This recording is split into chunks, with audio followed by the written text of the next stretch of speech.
permet que vous puissiez le connaître et le choisir.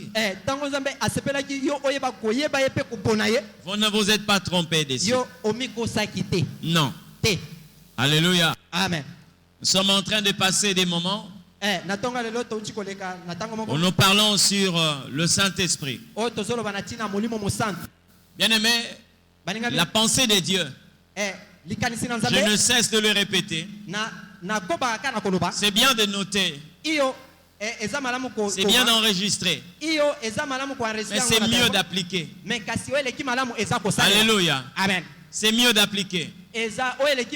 Aujourd'hui, si quelqu'un peut dire 2 plus 2 égale à 4, c'est parce que au-delà de noter, il a retenu et il commence à appliquer. Mais si on pose à chacun de nous la question de savoir, est-ce que tu détiens encore tes cahiers, par exemple, de 2e primaire? Non. Mais tout ce qu'on a dispensé comme enseignement,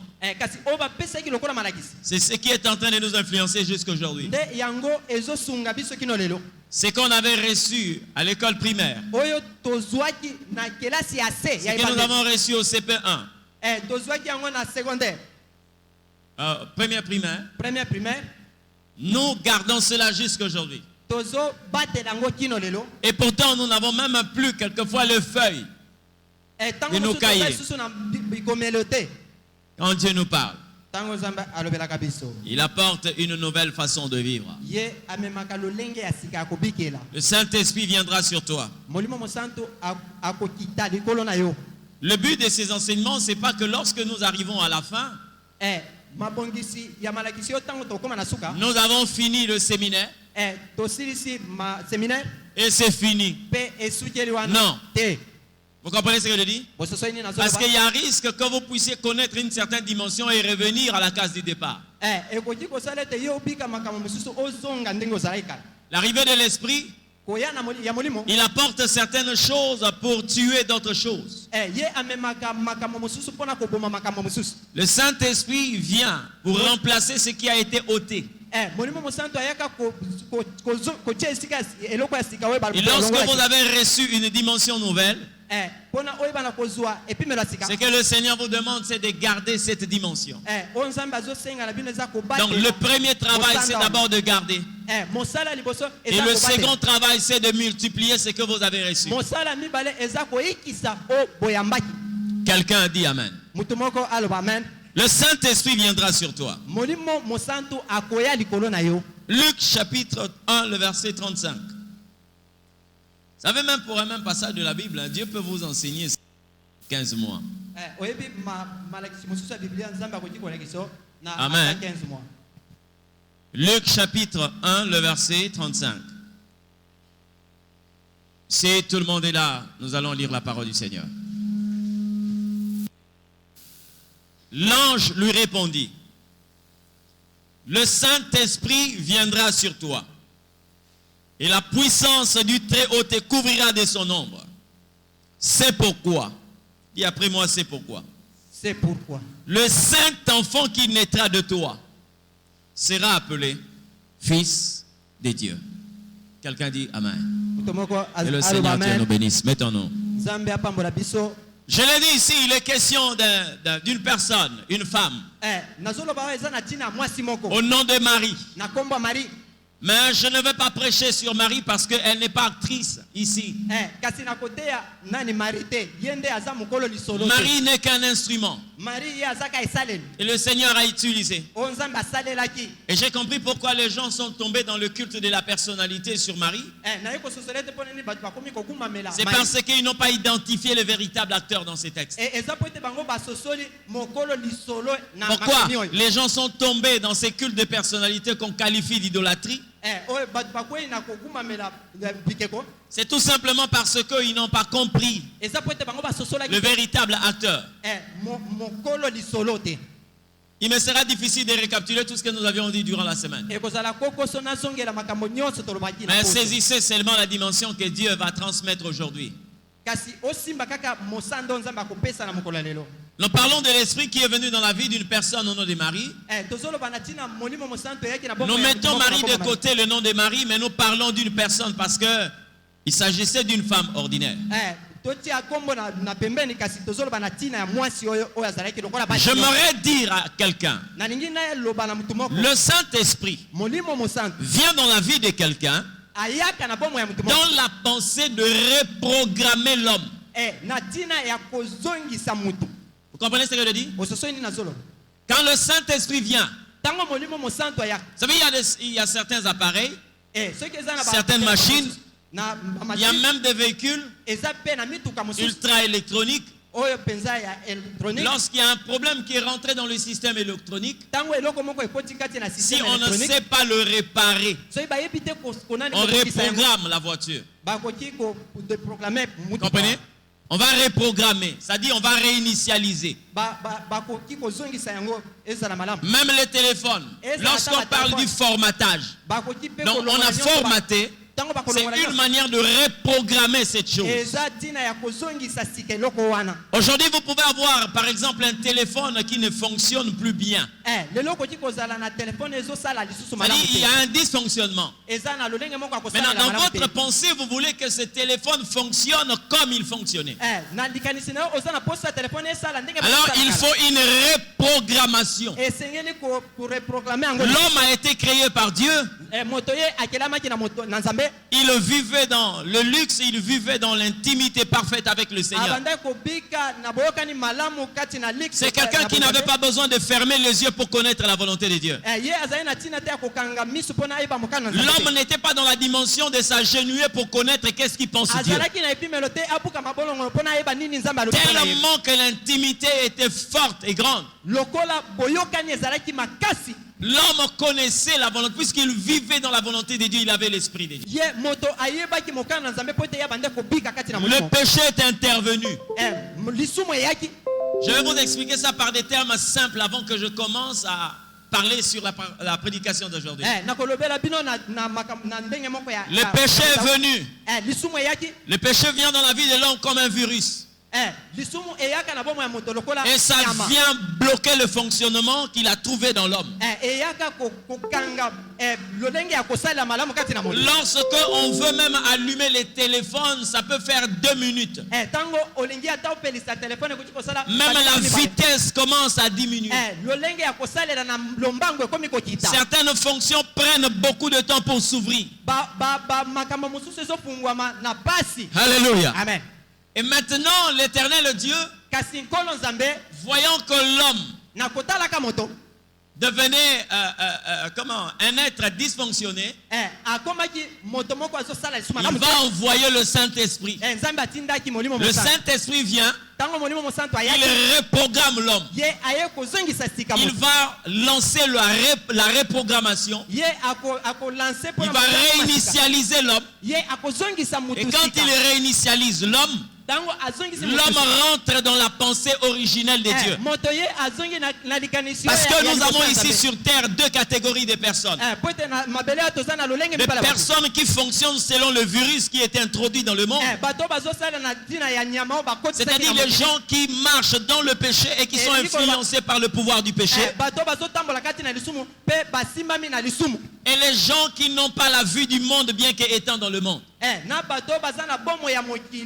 C'est là où nous reconnaissons. Je ne parle pas des chrétiens, mais je parle des fils de Dieu et le commun de mortels. Jésus a fait une prière pour montrer les 2 types de personnes que nous avons sur terre. Je ne te prie pas de le ôter du monde, mais de le préserver. Car ils sont dans ce monde, mais ils ne sont pas de ce monde. Nous avons 2 types de personnes. Ceux qui sont dans ce monde et qui sont du monde, et ceux qui sont dans le monde mais qui ne sont pas du monde. Alléluia. Amen. En d'autres termes, on peut les appeler les extramondains. Des extraterrestres. Le langage qu'utilise le Christ. Mais lorsque je parle de la reprogrammation, le Saint-Esprit vient seulement donner une autre manière de fonctionner à l'homme. Le Saint-Esprit vient dans la vie de l'homme pour lui rendre différent des autres. C'est bien de porter des Bibles sous les aisselles. Mais il est mieux d'avoir une vie qui vous différencie des autres. Ce qui a fait de Jésus un homme extraordinaire, ce n'est pas parce qu'il avait de longs cheveux comme quelquefois on nous le présente. Non. Vous savez que Jésus avait aussi des enfants dans son quartier qui le connaissaient qui pouvaient le connaître comme un enfant ordinaire. Hein? Les gens qui le voyaient aussi passer, ils le considéraient comme une personne ordinaire. Ce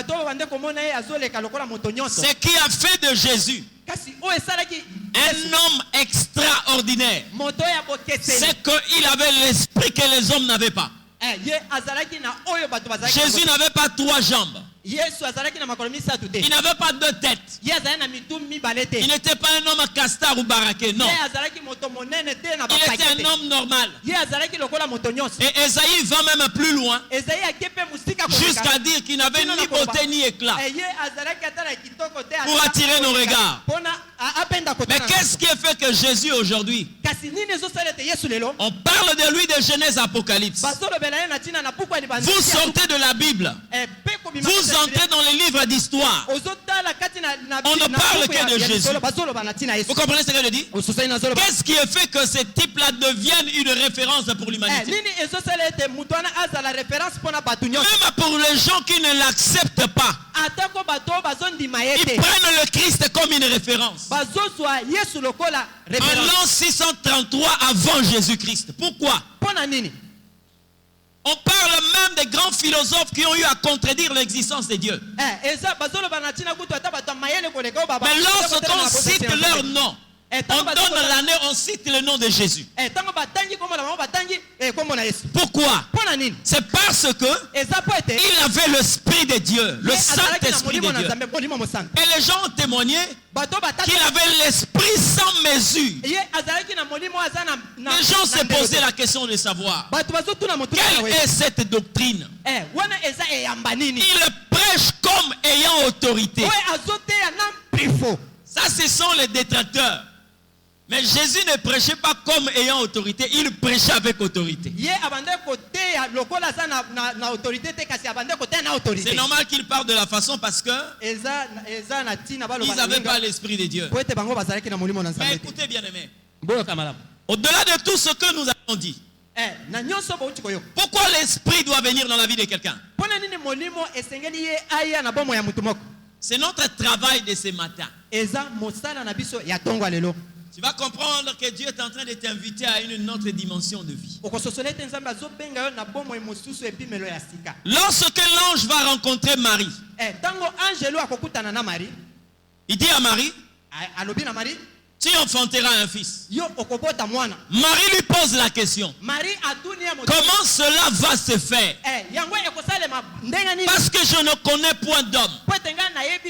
Pourquoi Marie parle de la sorte? Parce qu'elle connaît comment est-ce que les femmes peuvent concevoir.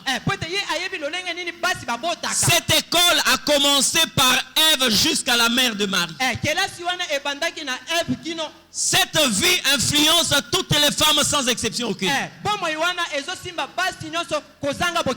les femmes qui ont été visitées par Dieu pour enfanter, des gens comme Sarah, comme des Anne, comme des Rebecca, elles sont passées par le genre humain. Elle pose la question. Comment cela va se faire? C'est là où je suis en train de dire ceci. Tu dois arrêter avec une vie ordinaire. Lorsque tu n'as pas l'esprit, d'accord. Mais quand tu as l'esprit, il faut divorcer avec une vie ordinaire. L'ange lui dit ceci. Le Saint-Esprit viendra sur toi. L'ombre du Tout-Puissant te couvrira. Et tu deviendras enceinte. Ça veut dire quoi? Ici, l'ange est en train de dire à Marie, ta question, c'est la question de toutes les femmes qui n'ont pas le Saint-Esprit. C'est-à-dire,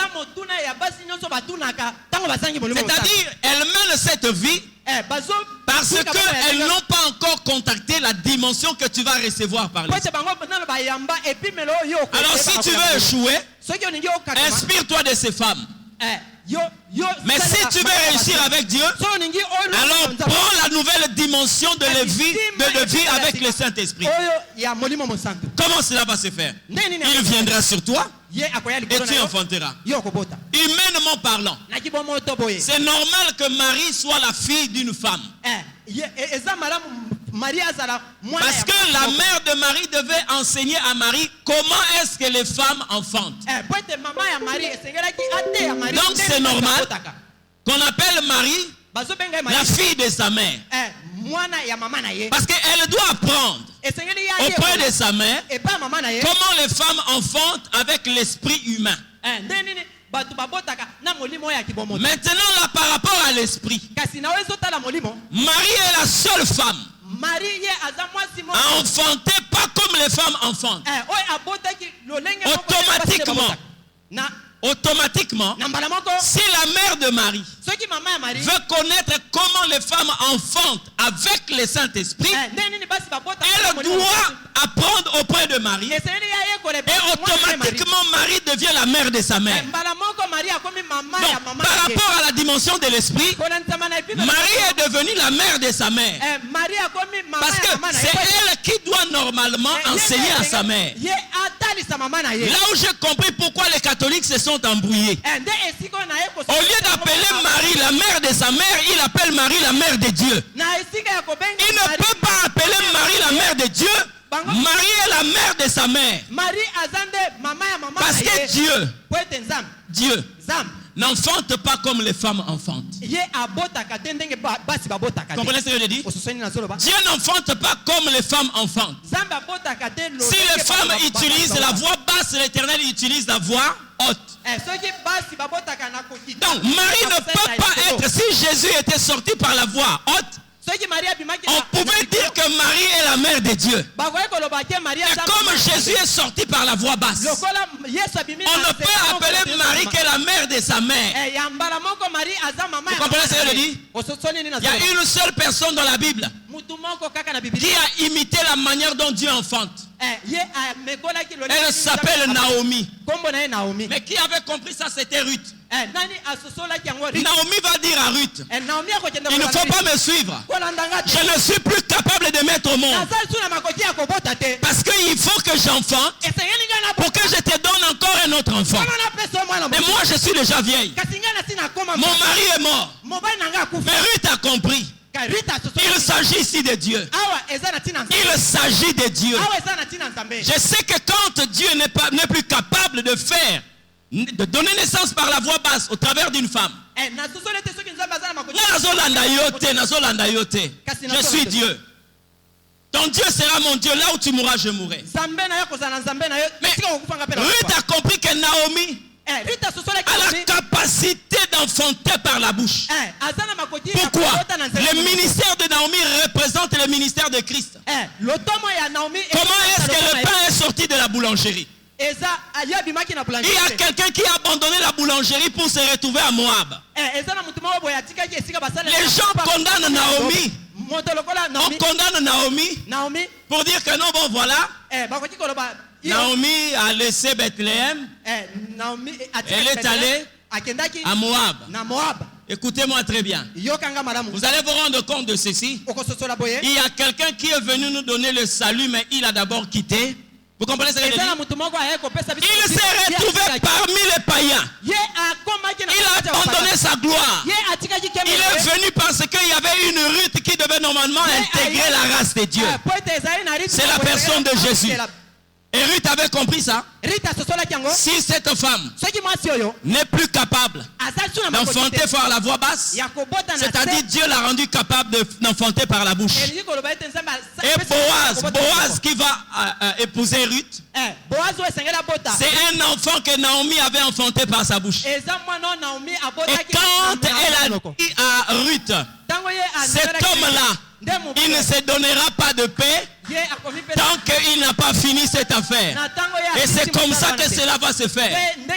J'aimerais dire à une personne, écoutez-moi très bien, mais si vous dites que Naomi ne pouvait pas représenter Dieu, mais qui a fait cette promesse en Israël?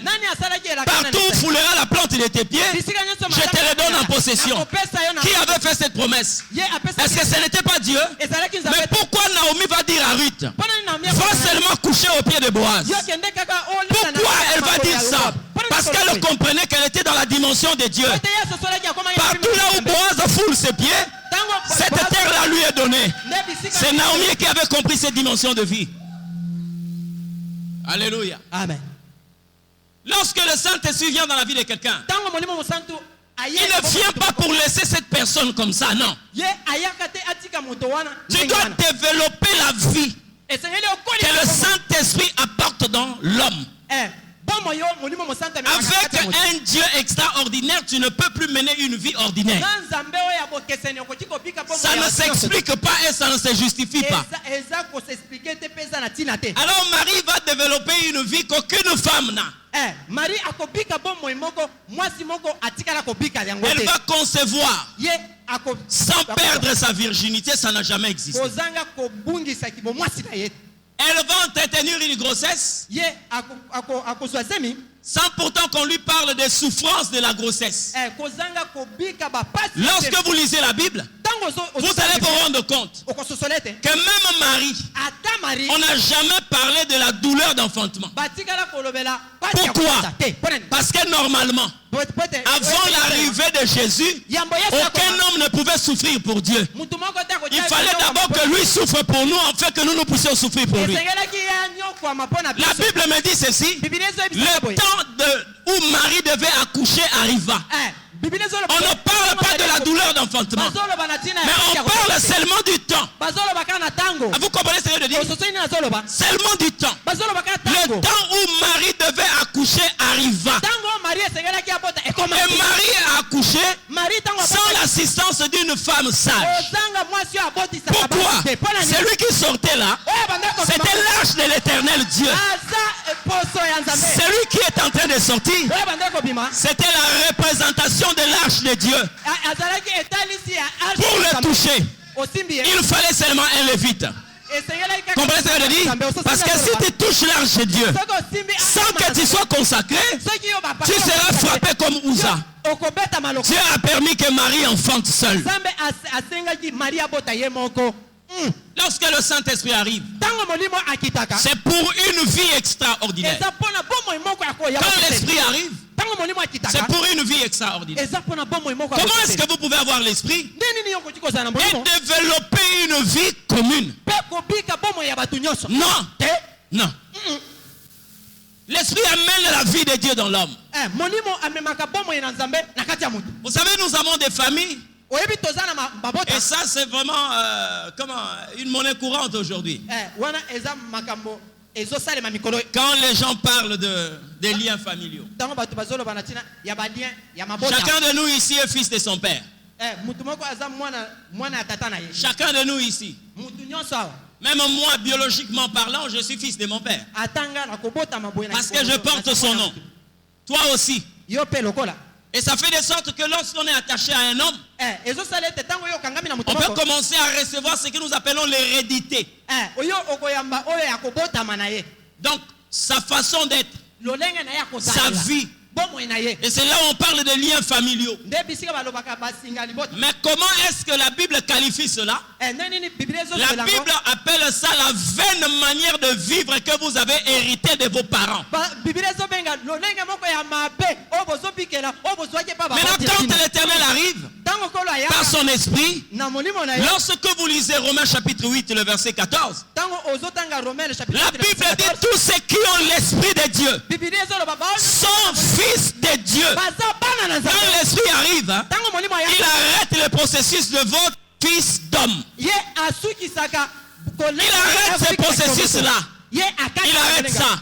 C'est pourquoi vous allez voir dans la vie de Marie, il a arrêté la manière dont les femmes devaient normalement enfanter. Dans la vie de David, le jour où le Saint-Esprit est venu dans sa vie, David c'était le fils d'un berger. Toute la famille n'a fait que ce travail. Mais le jour où il a reçu l'onction, l'Éternel a parlé par Samuel. Tu deviendras le roi d'Israël.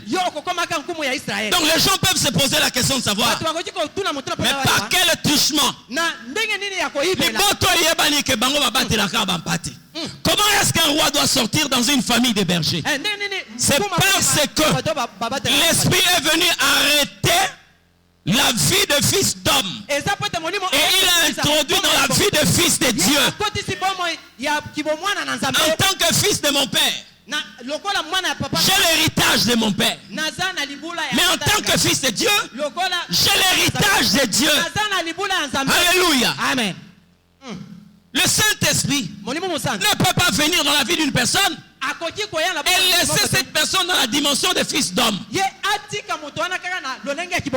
Non, ça n'a jamais existé. C'est pourquoi lorsque vous sondez les Écritures, vous allez vous rendre compte de quelque chose. Les gens n'ont pas compris le langage de Dieu lorsque Jean-Baptiste a été annoncé. Le Seigneur Dieu dit à sa mère et à son père. L'ange a parlé à son père Zacharie. Ta femme enfantera. Elle va enfanter. Malgré son âge. Tout ce qui s'est passé, nous connaissons. Tu appelleras cet enfant Jean. Pourquoi? Parce qu'il sera rempli du Saint-Esprit dès le sein maternel. Élisabeth a conçu. Le jour où l'enfant est sorti, les gens qui sont venus, et les gens du quartier et les membres de sa famille, qu'est-ce qu'ils ont dit? On va appeler cet enfant comment? Du nom de son père. On va appeler cet enfant du nom de son père. Quel nom? Zacharie. Oh. Pourquoi? Parce qu'ils savent que c'est un fils d'homme. Mais sa mère dit non. Non. Il s'appellera Jean. Ceux de sa famille, les connaissances, on dit ceci: jamais une personne dans la famille n'a pu porter ces noms-là.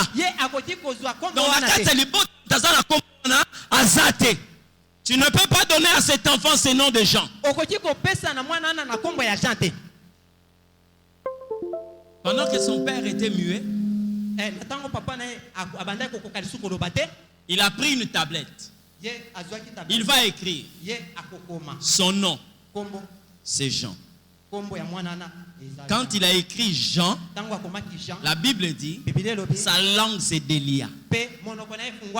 Il a commencé à prophétiser. Pourquoi la Bible parle de la sorte?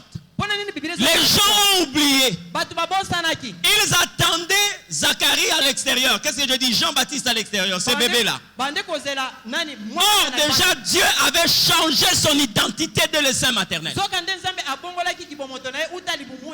a permis que Jean ne soit pas comme tout le monde. Jean a reçu le baptême du Saint-Esprit dans le ventre. Amen. Donc, déjà dans le ventre, il a arrêté d'être le fils de Zacharie. Vous comprenez ce que je dis? Déjà dans le ventre de sa mère, Dieu a arrêté que cet enfant-là soit le fils de Zacharie.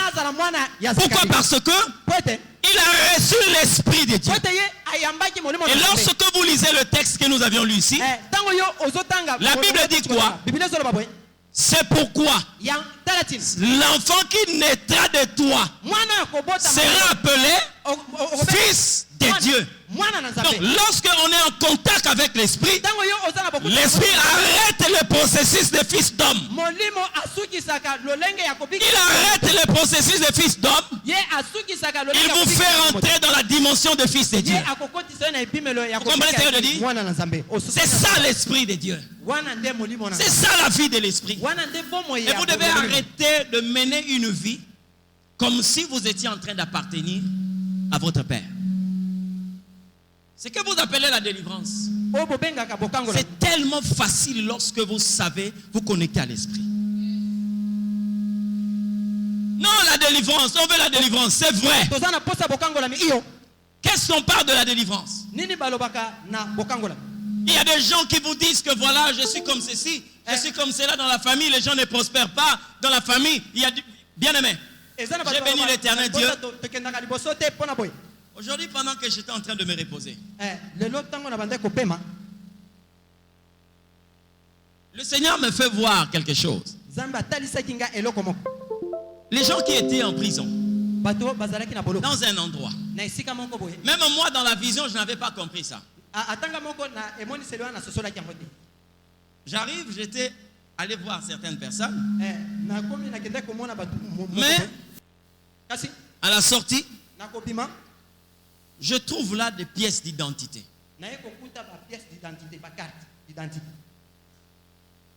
Je trouve les pièces d'identité de beaucoup de personnes. Et j'ai compris par là ces assises. Cette activité, Dieu a libéré beaucoup de personnes. Je viens trouver plusieurs pièces d'identité. Deux personnes étaient à la réception. Alors, j'ai posé la question. Qu'est-ce que je peux vous donner? On me dit, il faut nous remettre les jetons. Je crois que maître, lui qui a l'habitude d'aller à Makala, il sait ce qui se passe là-bas quand vous arrivez là-bas. Vous déposez ce que vous avez, c'est ça, non? Tout, on vous donne un jeton. Dépose le jeton. Je lui ai donné le jeton. Mais je pose la question à ces gens-là. Est-ce que vous n'avez pas ma pièce d'identité là? Il dit non. J'ai commencé à insister. Vous avez ma pièce d'identité? L'autre dit oui. Et j'ai vu ça quelque part là-bas. C'est-à-dire, il y avait des pièces d'identité qui étaient sur la table, empilées. Et j'ai vu cette pièce d'identité en bas. J'ai dit à cette personne, mais il faut me remettre, c'était une carte d'électeur. J'ai dit, il faut me remettre ça. La personne me dit, on ne peut pas te remettre ces pièces d'identité.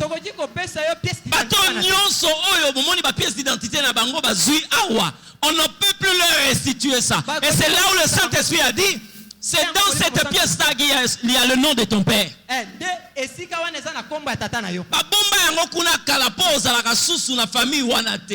quand on remet le jeton, on me dit, vous pouvez partir. Alors j'étais avec certaines personnes, j'ai dit, bon, ça va? Donc eux, ils sont déjà sortis, ceux qui ont... Oui, ils sont déjà sortis. J'ai dit aux autres, bon, ça va? Je crois que le travail est fini, nous devons sortir.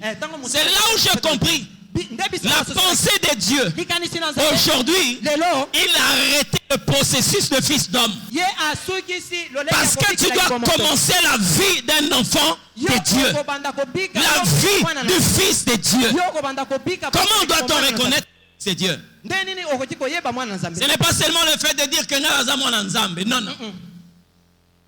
J'aimerais te parler d'une chose. Il y a quelque chose que le Seigneur Dieu t'a communiqué, que tu dois garder. La naissance de l'esprit. La Bible dit ceci. Je vais te lire un passage de la Bible. Écoutez ce que la Bible dit. Quand quelqu'un est né de l'esprit, il devient comme le vent. Je vais lire la version Louis II. Peut-être vous allez, ça va vous aider à comprendre. Jean chapitre 3 verset 8. Le vent souffle où il veut. Le vent souffle où il veut. Et tu entends le bruit, mais tu ne sais pas d'où il vient ni où il va. Il en est ainsi de tout homme qui est né de l'esprit. Voyez ce que la Bible dit. Le vent souffle où il va, où il veut. Donc, le vent a la liberté de souffler là où il veut. On l'entend, mais on ne sait pas d'où il vient et d'où il va. Il conclut en disant: c'est ainsi que vit tout homme qui est né de l'esprit.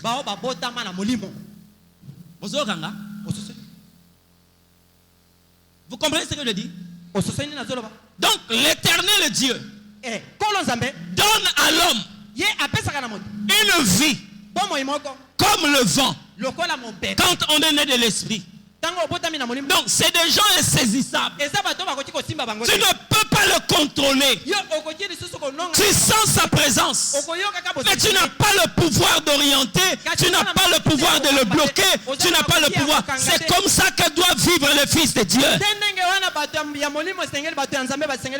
Alors plus jamais, je dis bien plus jamais, ne commence plus à faire ces prières-là: Seigneur, rends-moi invisible aux yeux de mes ennemis. Non! Ils doivent te voir.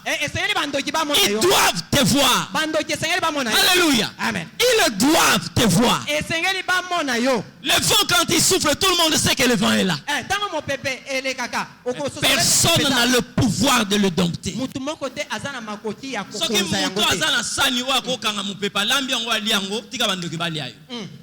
Mais si personne n'a ce pouvoir-là, comment est-ce qu'on peut dire on a bloqué un enfant de Dieu? Hein?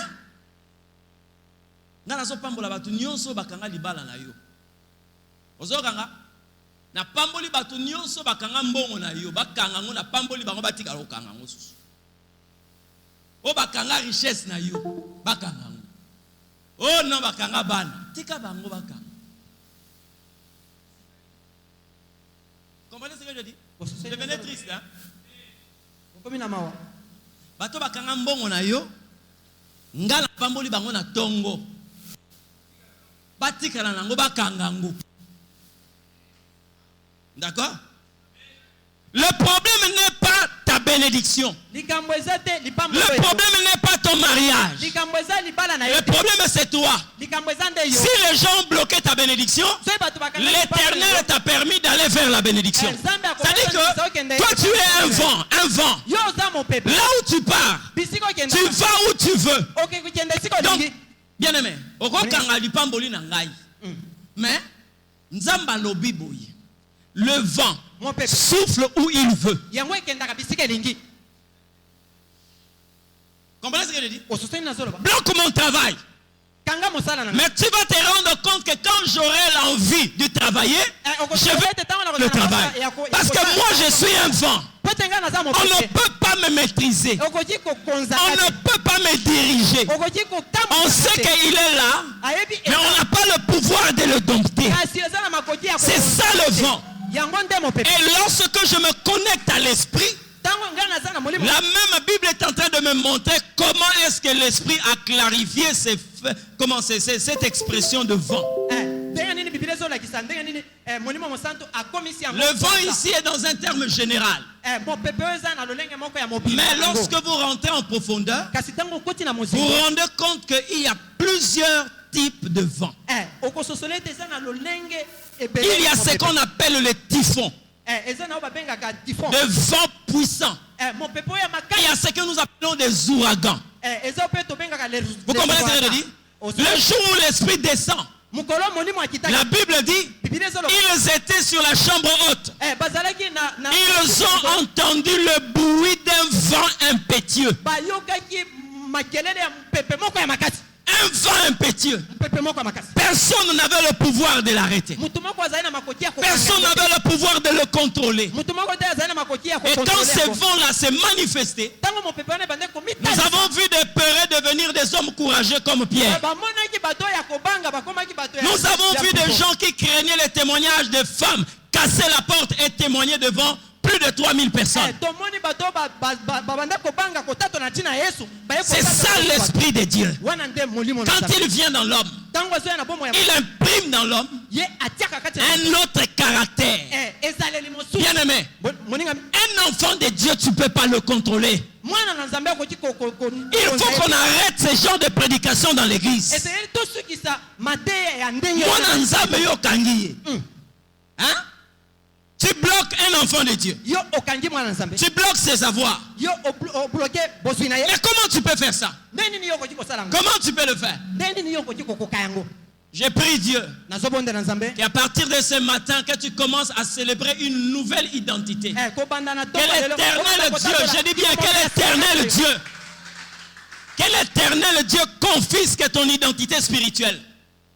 Ce qui vient de ton Père. Nzamba confisqué à mon atongwa lelo. Atika yo bimana identité à mon Nzambe. Amen. La Bible dit, c'est pourquoi le saint enfant qui naîtra de toi sera appelé fils de Dieu. Fils de Dieu. Un fils de Dieu ne peut pas être bloqué au niveau de son mariage, au niveau de sa santé, au niveau de... Non. Lorsque la gloire de Dieu se manifeste, lorsque le Saint-Esprit de Dieu prend possession d'une personne, ce qui va lier est quoi? Il faut beaucoup de niveau à balier. Amen. Amen. Surtout bien on attend de Dieu. Na yo ka yote ono ba pesi nga message ba binanga bazo salanga ba déclaration ya réclamation. Des réclamations. Vous avez des termes, hein, vous. J'ai pris Dieu. S'il faut qu'il y ait des réclamations dans ta vie, au nom de Jésus, que tu sois réclamé dans les liens de ton Père Céleste. Dieu a aussi des liens. Dieu a aussi des liens. Ne croyez pas qu'il n'y a que vos parents qui ont des liens. Non. Dieu a aussi des liens. Comment ça veut dire? Si vous regardez très bien, vous allez vous rendre compte. Jésus, humainement parlant, il est programmé comme étant le descendant de David, n'est-ce pas? C'est pas ça. Donc lorsque Jésus arrive, écoutez-moi très bien. David, avant de commencer la royauté, il est allé au désert. Ça va? Il est allé au désert. Après, il a connu le trône. C'est-à-dire il a commencé son travail après le désert. Il a commencé le travail à quel âge? Il avait 30 ans. Vous comprenez ce que je dis? Dieu lui avait donné tout Israël.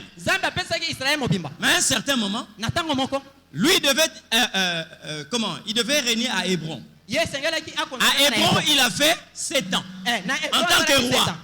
Mais Dieu ne l'avait pas promis Hébron, mais il avait promis tout Israël. En Israël, David a fait combien de ans? 33 ans. Regardez la vie de Jésus. Avant qu'il commence le ministère, le Saint-Esprit le pousse dans le désert. Parce qu'il y a David. Avant de rentrer en fonction, il était d'abord dans le désert. Jésus finit le désert. À 30 ans, il commence ses ministères. David a régné pendant 33 ans sur tout Israël. Jésus a fait 33 ans sur la terre. Ça, ce sont les liens de Dieu. Les liens de Dieu. Les liens de Dieu. Si j'ai eu des liens de la part de mon père biologique, j'ai un autre père qui est céleste. Et lorsque Jésus a enseigné sur la prière, il a dit ceci: lorsque vous priez, dites notre Père qui est aux cieux. Notre Père qui est aux cieux. On n'a pas seulement un Père sur la terre. Nous avons notre Père qui est aux cieux. Et en tant que fils de Dieu, nous avons besoin de son héritage. Alléluia. Amen. Nous avons besoin de son héritage.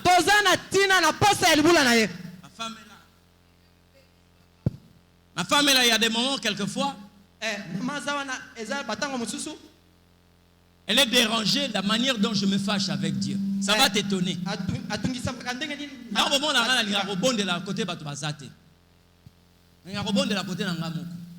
Parce qu'il y a de ce genre de prières, on qualifie ça.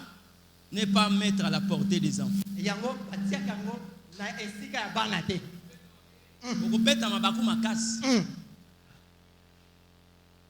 Vous comprenez? Ouais.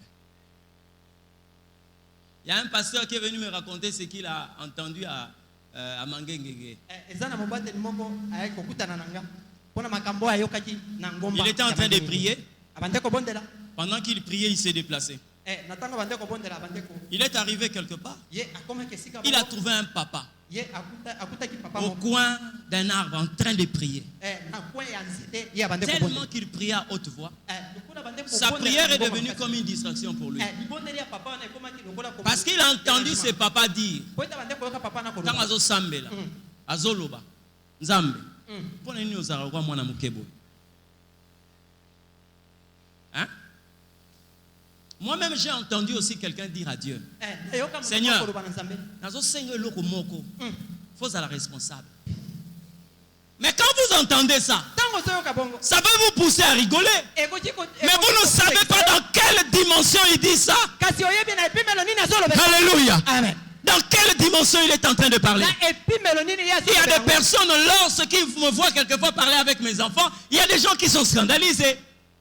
Même le plus petit David.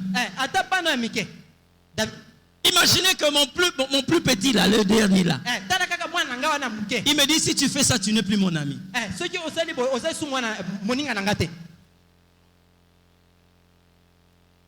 Vous comprenez? Il y a de ces choses, quelquefois, quand on les dit, les gens peuvent être scandalisés. Mais par rapport à l'intimité, ça se comprend.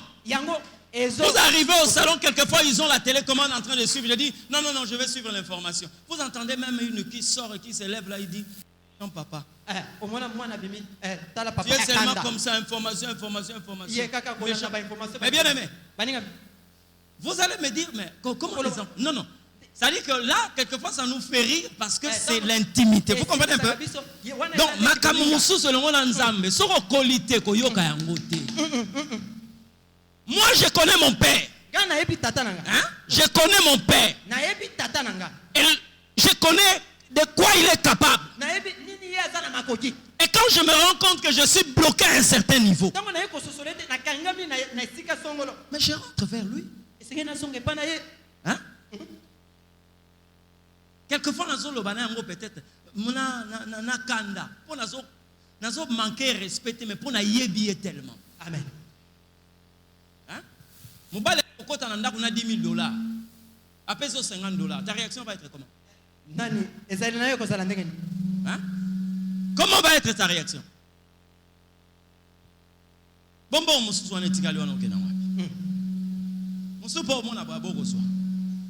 C'est normal.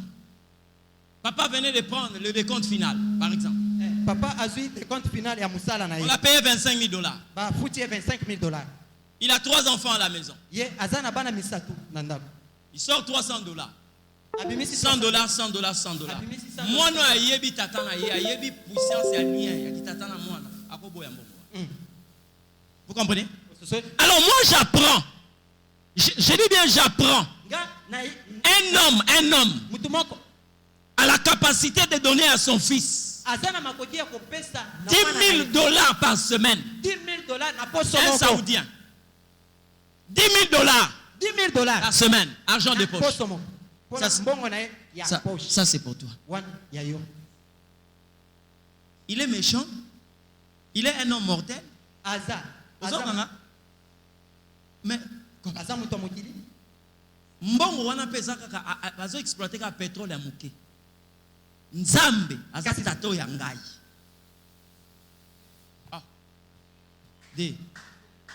Mais il faut être sérieux. Donc je comprends pourquoi est-ce que quelqu'un a dit à Dieu, Zala responsable.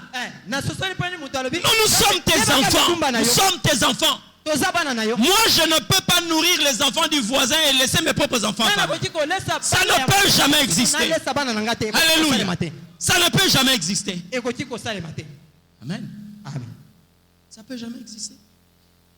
Nous avons notre papa ici aujourd'hui. Il s'est excusé parce qu'il devait normalement faire ils ont une séance de travail pour la remise et reprise qui va se passer demain. Cet homme a fait Vous allez le voir ici. Vous le voyez souvent. Il vient souvent le dimanche parce qu'il a trop de travail. Cet homme a fait 7 ans de chômage. Malgré, il touche un tel, niet. Il m'a suivi à Brazzaville. J'avais un séminaire à Brazzaville.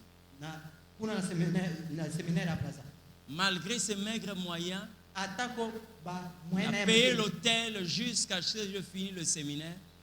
Il est rentré. Et Dieu lui dit ceci: je veux te restaurer. Ne regarde ni à gauche ni à droite. Il est rentré. Quelque temps après, on va limoger un grand responsable d'une grande société ici. On lui dit: tu vas faire l'intérim. Tu vas faire l'intérim. L'intérim, le dimanche passé, il était ici. On était en train de parler avec lui ici. Hein? Papa, je ne sais pas si. Je dis: au bateau, ici, Kawana, soutien. Il y a gouverneur, soutien. Il y a famille présidentielle, soutien. Amen. Toi, tu as le soutien de Dieu. Même s'il y a des gens qui viennent de tels partis politiques au pouvoir, telle personne. Yo comme on ça l'intérim, ngana yebisi yo. Nzambe ne mutaza soutien ayo. Amen. Et tous les piliers là, plus de 8 personnes. Il faut battre la poste voilà parce que yé a outi na côté ya parti boy. Oya outi na esika boy. Oya outi na esika boy na boko tanga. Yé azandenge wana un singleton. C'est le mardi, non le mercredi. J'étais en train de venir. Je vois un numéro qui appelle, je décroche, je dis: papa, Dieu reste Dieu. Dieu reste Dieu. Au moment où je suis en train de vous parler, tous mes concurrents sont sortis dessus et c'est moi qu'on a confié ces postes. C'est à moi qu'on a confié ces postes-là. Présidence. Je lui ai dit: mon Dieu n'est pas un homme. Dieu reste Dieu. Alléluia. Amen. Les fils de Dieu doivent chercher l'héritage de leur père. Quel est l'héritage de leur père? Notre père est lumière. Quand le Saint-Esprit vient, il nous rend capables de recevoir l'identité de fils de Dieu. Allons à la recherche de l'héritage de notre Père. S'il est lumière, nous aussi nous sommes lumière. Il ne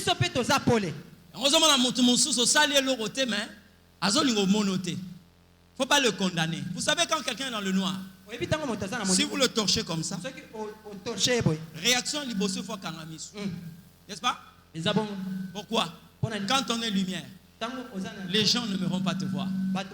Il n'y a que la lumière qui peut supporter la lumière. Notre Dieu est puissant. Je suis en train de prier au nom de Jésus. Et à partir de ce matin, que tu sois installé dans cet héritage du Père. La Bible dit: l'Éternel ordonne que tu sois puissant. Des hommes et des femmes puissantes, installés dans la puissance de Dieu. Des gens devant qui personne ne peut avancer. Une seule position que Dieu a donnée à vos adversaires, c'est de reculer. L'héritage de notre Père. L'héritage de notre Père. Comprenez ce que je dis? L'héritage de notre Père. Tu peux naître d'une famille où le diabète est une maladie héréditaire. Par le Saint-Esprit, je dis bien, par le Saint-Esprit, ces liens-là doivent tomber au nom de Jésus. Dans une famille où les gens ne se marient pas, dans une famille où les gens ont du mal à progresser, ce n'est pas notre problème. Moi, je suis en train d'être réclamé par l'héritage de mon Père Céleste. Vous comprenez ce que je dis? Vous regardez dans la Bible, vous allez vous rendre compte que quand Jean-Baptiste est sorti du ventre de sa mère. Jean-Baptiste Pour la le Fils de Dieu vive. Dieu a changé son identité. On lui a appelé Jean.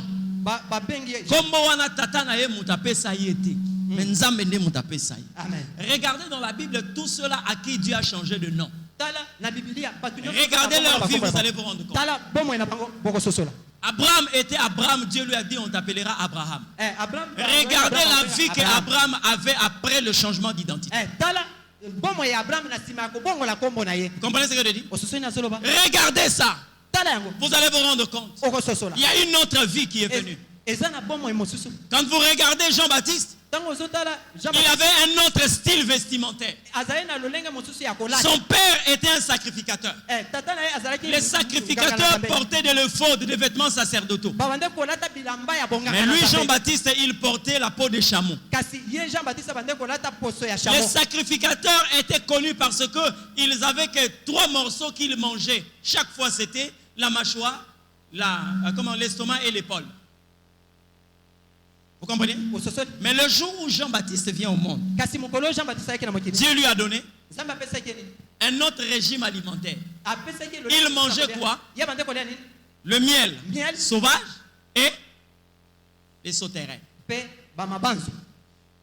Les gens qui entendent ça, que Jean-Baptiste, frère, Dieu enseigne même par son régime alimentaire. So lingo zo miel. Faut ça la muto mayele. Pour so ko za mayele te. Frère, bako kunda yo kaka miel ozo mona wa. Donc, Dieu est en train de montrer aux hommes. Lorsqu'on a la vie de Dieu, notre nourriture, ce n'est pas n'importe quoi.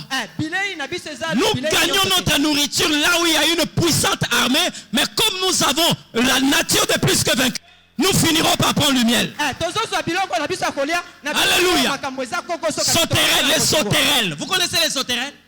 Et ça, donc, c'est difficile pour les mais Jean-Baptiste a la capacité à kangaka yango yaza na mapapute. Hein? Waneza biloko ya nzambe. Même quand il promet à Israël, vous allez entrer dans un pays où coule le lait et le miel. Il répète encore le miel là. Ça veut dire que je vous ai donné déjà la qualité de fils de Dieu. Vous êtes plus que vainqueur. Vous avez la possibilité de neutraliser n'importe quelle armée et prendre votre nourriture. Mais quand il dit le lait, vous savez là où on peut prendre le lait? Hein? Nangombe. Omoni ngombe côté yozo zoale ndebisiko kokufa. Amen. Parce que quand tu touches les mamelles d'une vache, mais Dieu leur dit là coule le lait et le miel. C'est-à-dire le peuple qui entre dans l'héritage de Dieu, c'est un peuple qui a la nature de Dieu, de plus que vainqueurs. Malgré l'opposition, ils finiront par triompher. Je suis en train de prier ce matin que la vie que tu as héritée de tes parents prenne fin ce matin. De la même manière que Dieu a montré qu'on était en train de confisquer les pièces d'identité. Ce matin, Dieu va te donner une autre identité. Amen. Ce matin-là, nous appartenons à une autre famille. La famille de Dieu.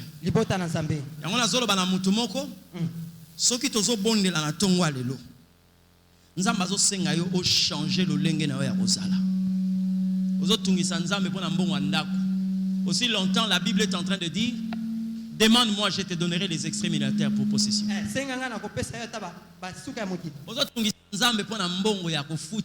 Aussi longtemps,